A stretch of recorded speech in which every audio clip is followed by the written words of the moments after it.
pag may turtle mga doy, wag lang talaga kayong umasa sa core ninyo. Tumabang kayo! Wala kaming pakialam! Uy, hala ka Tigril, bakit mo makyad ka naman hinuan? Sus Mariusip!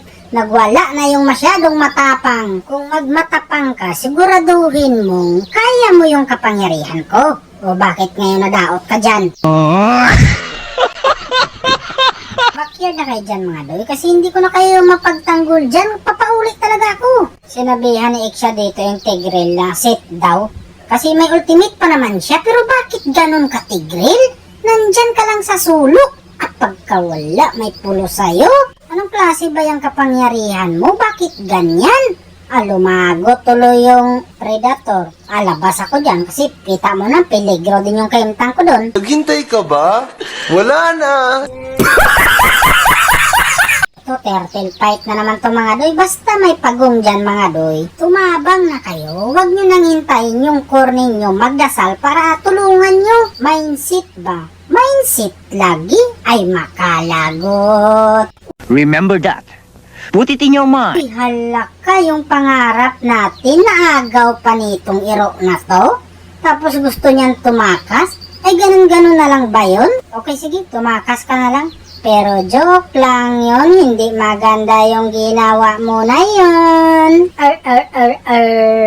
Tara, Tig, puntahan natin to. Hindi maganda yung ginagawa nila. Nagpo-push. May ultimate ka. Gamitin mo na agad, Tig. Ultimatean mo na, Tig. Uy, hala ka, Tigril. Ano ba yung kapangyarihan mo? Dekorasyon lang yung ultimate mo? Sinabihan ko yung Tigril dito, pag maka-stun ko, Tig, gamitin mo na agad yung kapangyarihan mo ultimate. Ayan na, Tig! Ultimatean mo na, Tig! Hala ka! Nag-flicker ka? Nandun ka nag-ultimate sa isa? Ay, grabe talaga yung kapangyarihan mo, Doy. Anong klaseng kapangyarihan ba yan gamit mo? Grade 3? Masama ang tabas ng dila mo ah. Bakit ba? Aba, nagalit ka pa?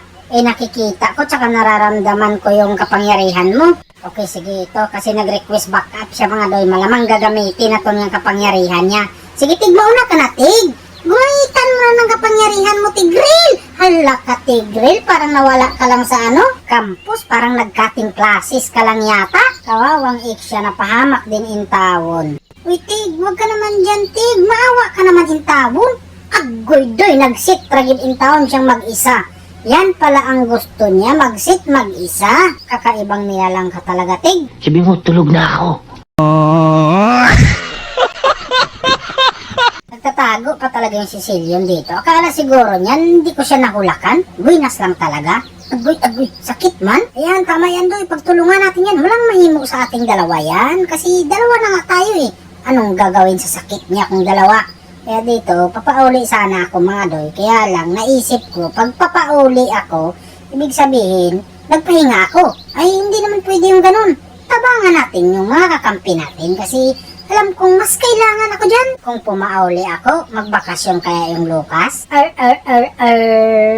Kapit lang kayo mga doy kasi medyo malayo talaga yung taon yung pinanggalingan ko. Hayaan nyo, makakarating din ako dyan. At dahil nakarating na tayo mga doy, nasayang lang yung ultimate ko. Kasi nagmamadali ako eh. Nataranta din ako eh. Pero may iba tayo mga doy. Parang may naaamoy akong di maganda. O kita mo? Nagtatago lang pala kayo dyan. Sus Mario, kung magtago kayo, siguraduhin nyo na hindi kayo maamoy ng kapangyarihan ko. Tara na mga doy, huwag nating sayangin yung momentum na mayroon tayo. Nice one, Tig. Ang galing mo, Tig ah. Saan mo natutunan yung mga bagay-bagay na yan, Tig? Kaya dito narinig ko pa rin yung victory.